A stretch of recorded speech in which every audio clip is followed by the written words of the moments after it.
This is lecture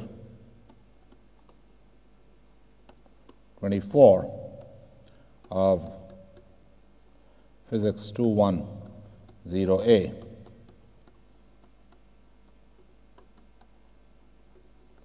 Thermal physics, and in today's lecture I'll be discussing the calculation of viscosity and DC electrical conductivity using kinetic theory. And I'll also obtain a very important relationship known as Einstein relation that connects DC conductivity with chemical potential derivative.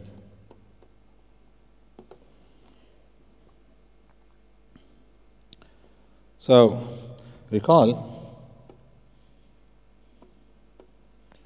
that in previous lectures we have obtained the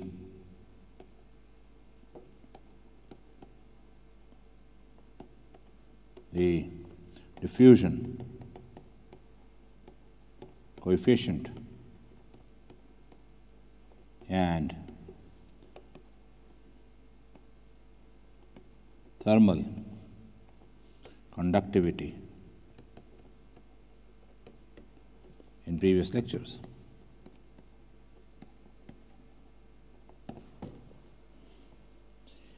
And what it involved was in this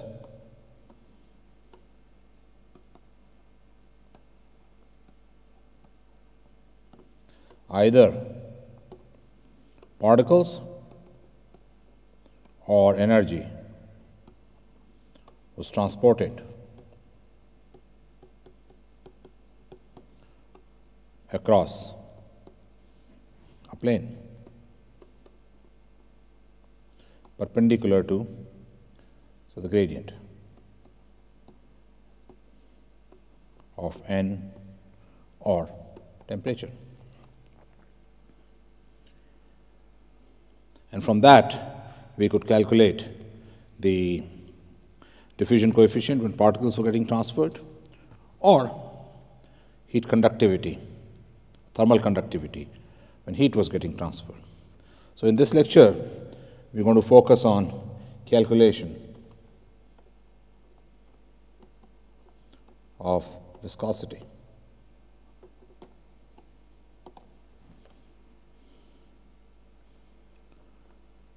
And this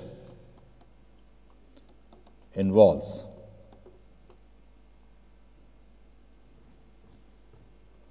momentum transfer across a plane. And we will see how. What is viscosity? First, let's just understand that. In the simplest terms, if I have a velocity gradient in a gas or in a fluid, and I draw a plane here,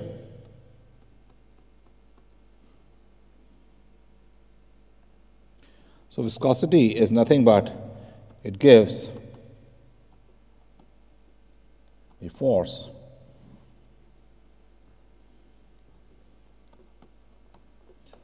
on the interface, which is given here,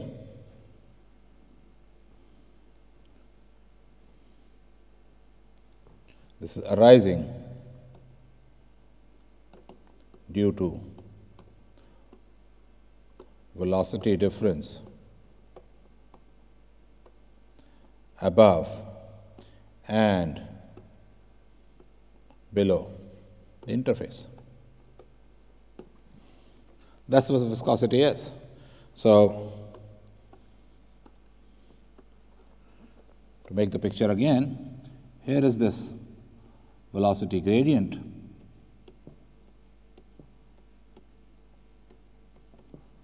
and I have an interface here. The difference in the velocity on top and the bottom gives rise to this force, and the nature of force is frictional. So, what we see here is that the lower side will experience a force towards the right, and the upper side will experience a force to the left. And the question is, why does this force arise?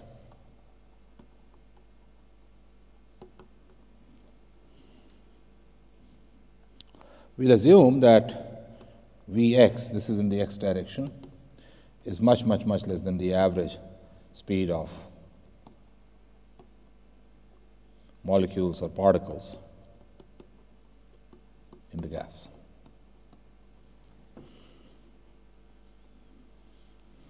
So, how does this force arise? So, let's look at this interface.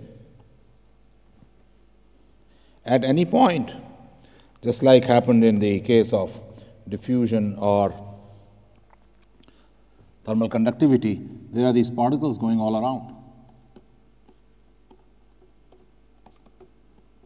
So, they cross the surface. Similarly, there will be particle from each point crossing the surface upwards also. And the last collision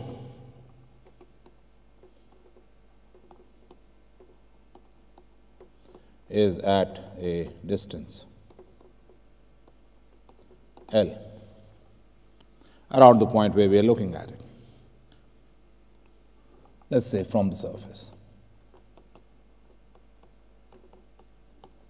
Although it will be a hemispherical kind of thing. Now, what is happening is that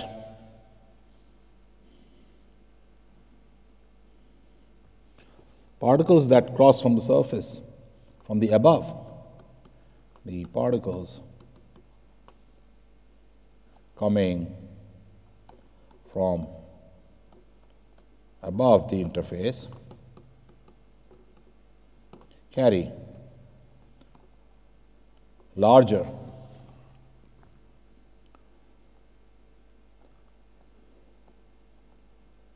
momentum px in the x direction. So, the transfer, this momentum is transferred to the material below. So, the momentum below the surface increases. And since there is a momentum transfer, transfer per unit time, this results in a force in the positive x direction on the material below. So, that's fine. So, it's pushing it. Now, similarly, if you look at the material above, so here is the interface. I had these particles coming from top, and I have these particles going from the bottom.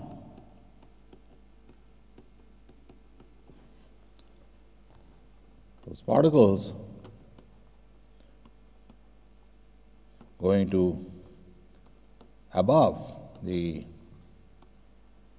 interface from regions below it reduce the momentum of the portion above.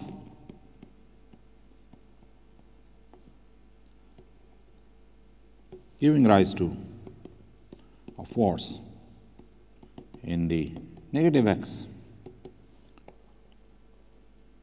direction. So that's the viscous force.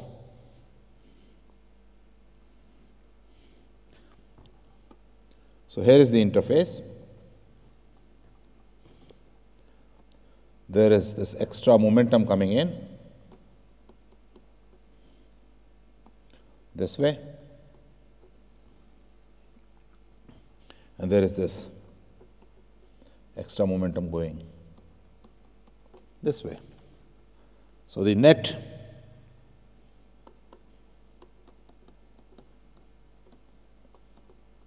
momentum transfer per unit time, per unit area gives force per unit time, gives force per unit area.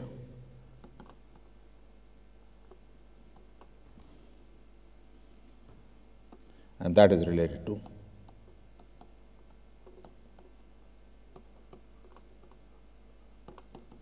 viscosity.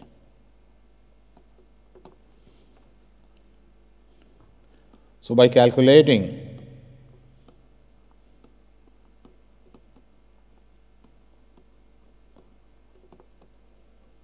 momentum transfer across a surface, we can calculate the viscosity.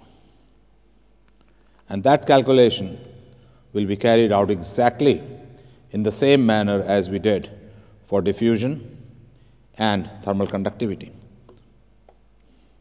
So I can write that the calculation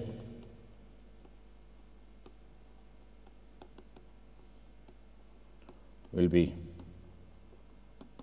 carried out in exactly the same manner as for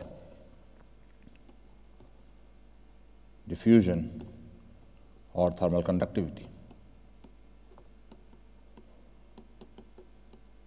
The only difference is now we are transferring momentum. So let me just compare these. So diffusion, what we do is we have this substance where n changes with z, and if you draw an interface,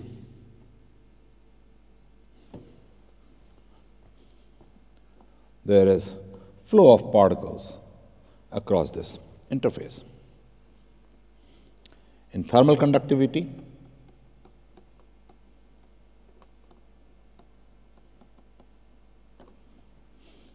we again have these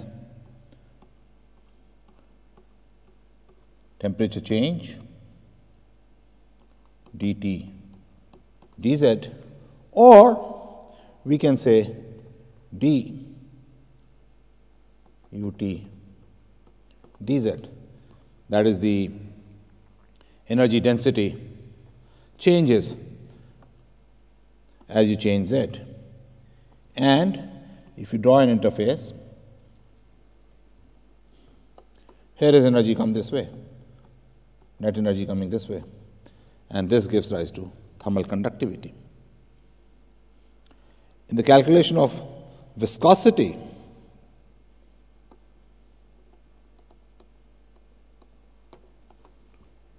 what is happening is, across these planes, there is a dvx dz or dpx dz. And if you draw a line here, across this line, there is this transfer of momentum, and that gives rise to force. So here it was N determined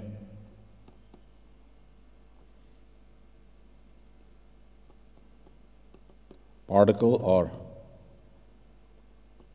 diffusion current. In the thermal conductivity case, UT determined energy or heat current. And in the case of viscosity, I'm going to have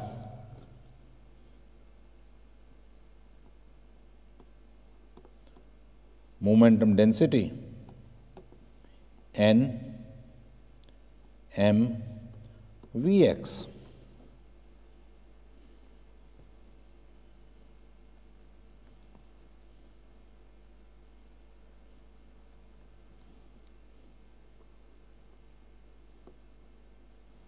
Giving the, if you like,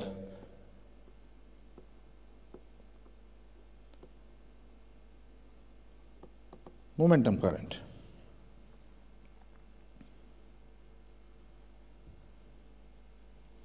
And that, so in this case, in the case of diffusion, I had J Z, which came out to be minus 1/3 V bar L dN dz. In the case of thermal conductivity, it was J heat. In the z direction, that came out to be minus 1/3 C V bar L dt dz. And in the present case, therefore, it will be J momentum x, if you like, in the x direction, which will be minus 1/3 some coefficient d Vx dz. Let's calculate that. So that's the analogy. We are doing exactly the same calculation. In one case, we transfer particles. In the other case, we transfer heat. And now we are transferring momentum. So let's calculate this.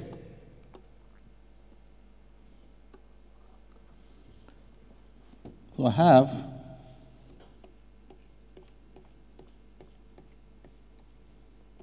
V changing this way. Vx is a function of z. dVx by dz is not equal to 0. And I have this interface here through which momentum is transferring. So as I said earlier, I can directly write the answer. J momentum Px will be equal to minus 1/3 momentum density. There will be N. M is the mass of the particle.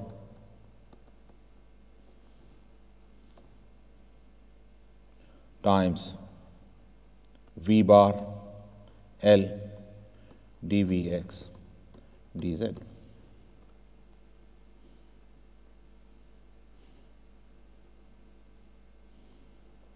Which I can write as minus 1/3 mass density rho V bar L dVx by dz. What is this? This is equal to momentum transfer. This is momentum current per unit area per unit time. And momentum transfer per unit time is nothing but force. So this is force per unit area.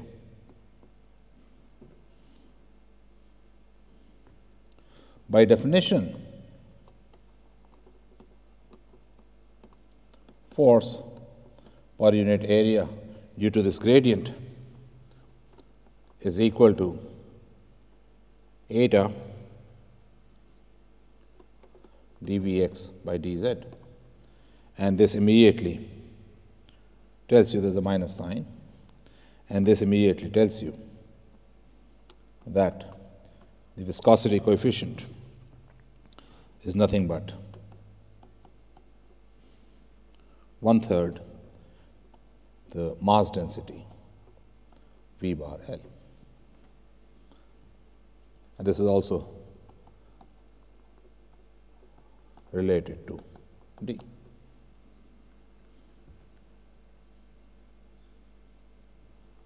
So you've calculated N or eta, and that's the answer. Now what I'd like you to do is go to your 12th grade, 12th, 11th grade NCERT books and learn from there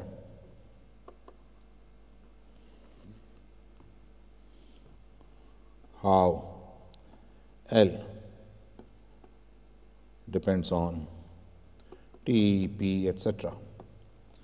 And then find out, and then see how eta for dilute gases, that's what the calculation is for, depends on P.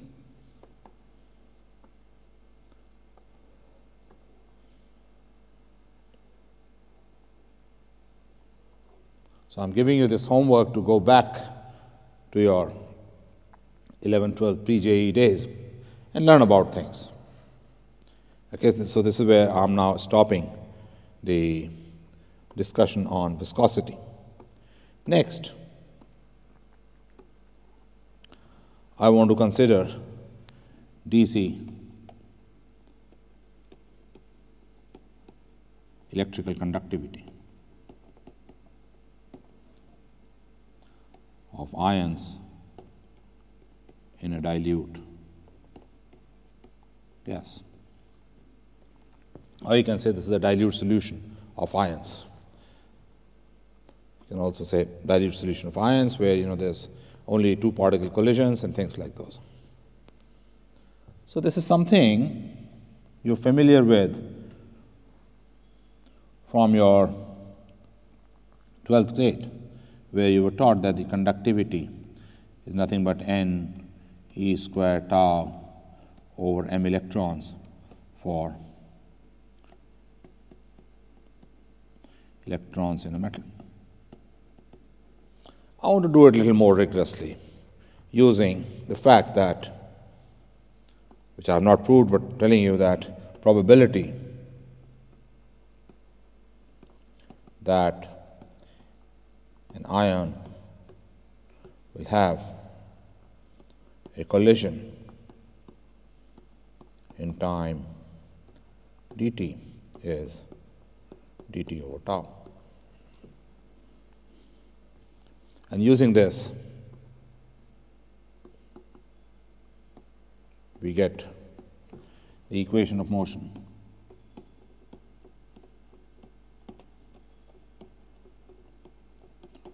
for an ion in an electric field.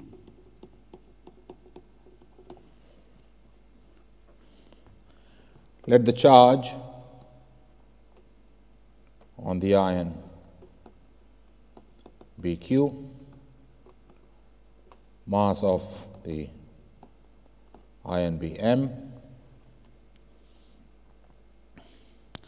then at time t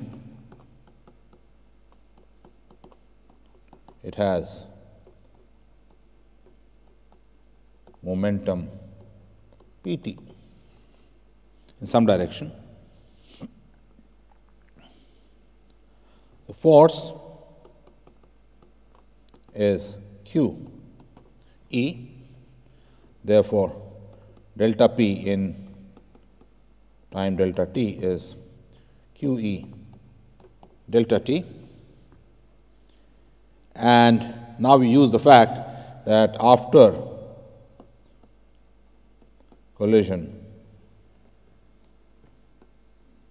the momentum is in arbitrary direction, because now the equilibrium has been achieved, and this implies delta P is 0. Let's see how we can combine all this to get the equation of motion. So I have P at t plus delta t. It would have been equal to Pt plus Qe delta t. But out of these, the electrons or the ions that have had a collision have 0 momentum. So I multiply by this 1 minus delta t over tau. This is probability that the ion has not suffered a collision. So that's the momentum of the ion that has not suffered a collision, plus, if you like, 0 times delta t over tau. 0 delta p for those ions which suffered a collision.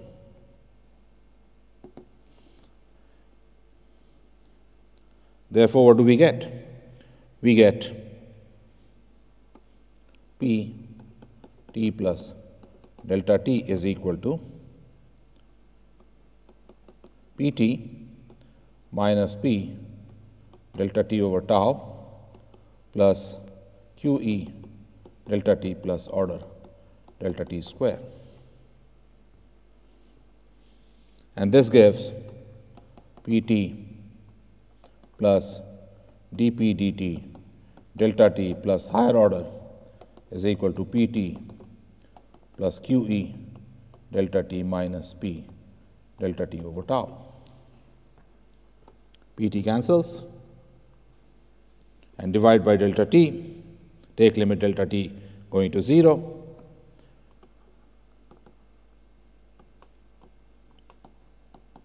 And take delta t going to 0, you get dp dt equals Qe minus P over tau. If you like, you can write in the x direction.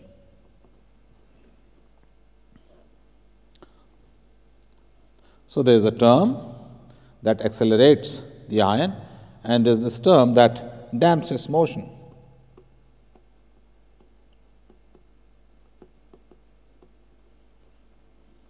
So this is an ion is moving, because of the collision, its motion gets damped. Let's see the consequences of this. You have dp x over dt equals q ex minus px over tau. Now everything is going in a steady state, so you have a wire and you applied an electric field E, and the motion is steady state. In steady state motion, nothing changes with time. You have dp dt equals 0, and therefore P equals Qe tau. And this gives V equals Q tau over m E. And therefore the current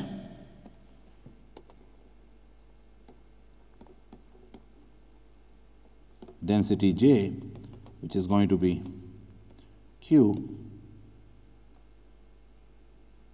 n times V is going to be Q square n tau over m times E.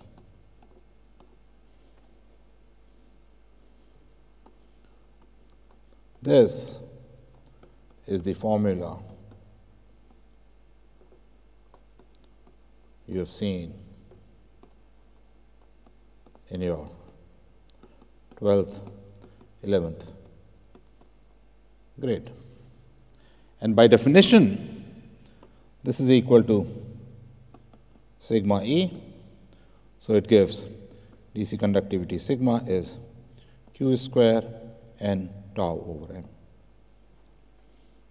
And the way you have seen it in the context of electrons is E square Ne tau over Me.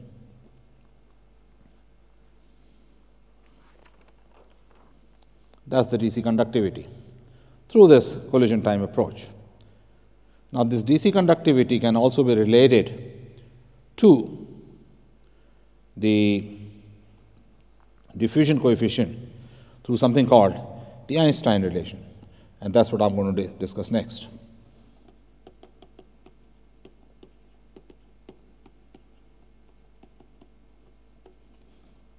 Connects DC conductivity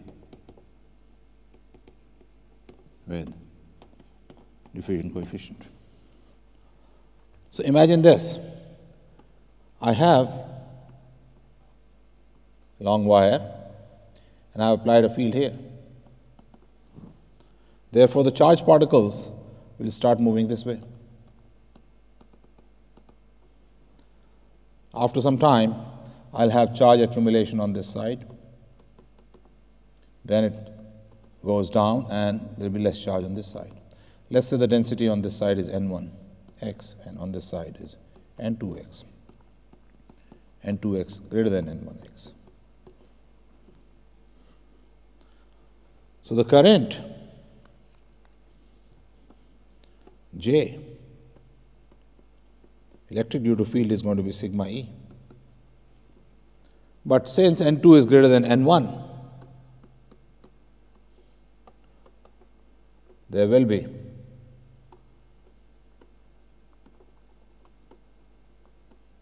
diffusion current towards left. And how much will that diffusion current be? J diffusion will be equal to minus dN dx times d. And the electric current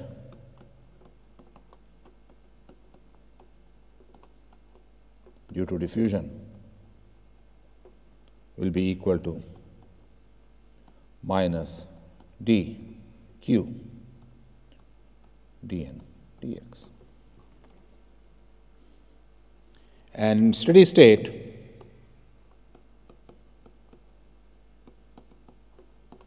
the two currents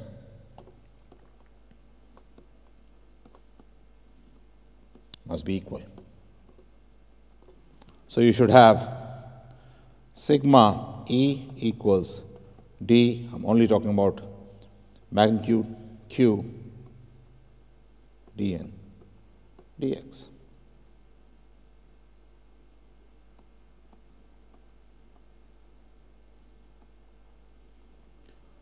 Now we'll do a little more calculations.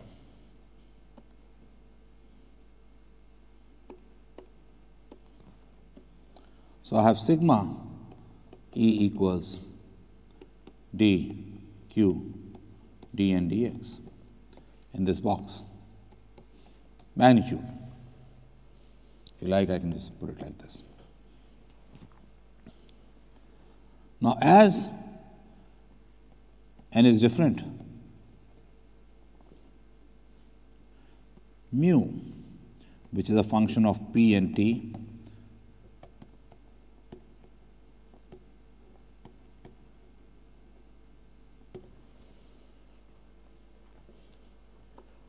can also be a function of Pn, and any two intrinsic function. Mu can be a function of Tn, n. So mu can be a function of two intrinsic variables.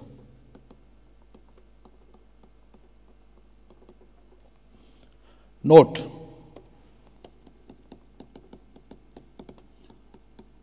this is not in conflict with what we did a couple of lectures ago,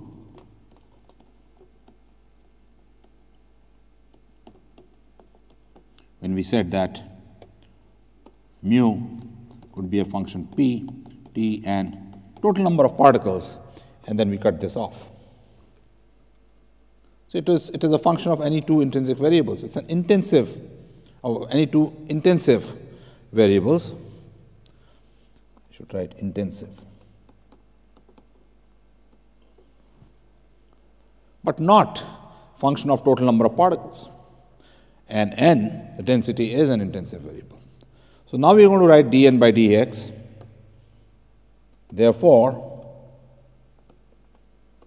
dn by dx can be written as dn by d mu, because I can invert and write n in terms of mu, times d mu dx. Therefore, the steady state equation becomes sigma E equals q d dn by d mu by dx. I'll just point out that change in mu arises because of the applied electric field. That changes the applied electric field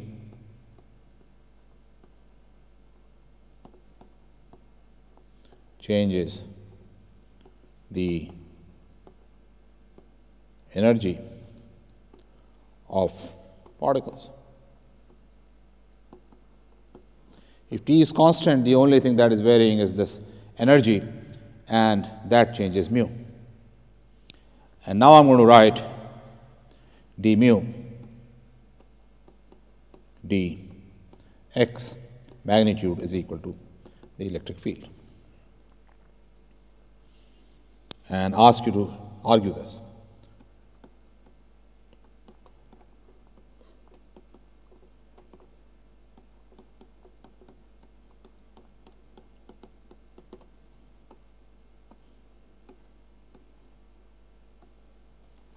Once you do that, then I have sigma, which is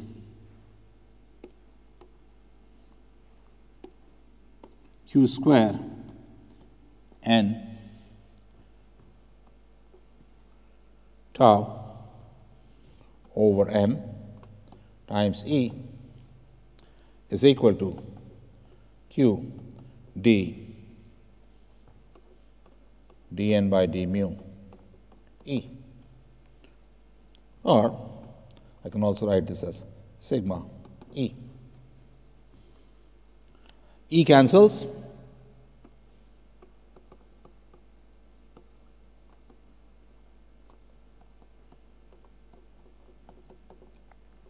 And that gives you sigma equals d qd dn by d mu, or q n tau over m equals d dn by d mu. So this relates the diffusion coefficient of ions in a dilute gas to their conductivity, and these are known as Einstein relation, relating the diffusion coefficient to the conductivity.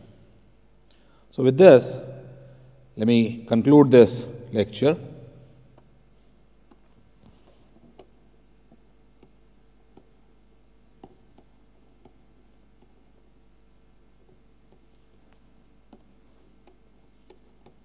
Viscosity of a dilute gas has been obtained by considering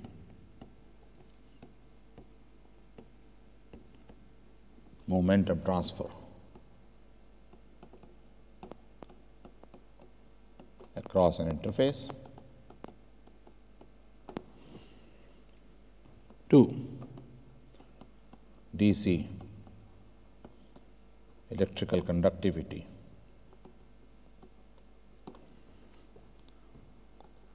of ions in a gas has been calculated. And third, Einstein relation connecting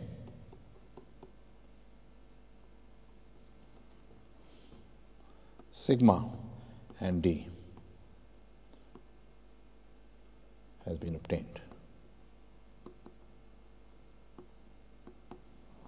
Thank you.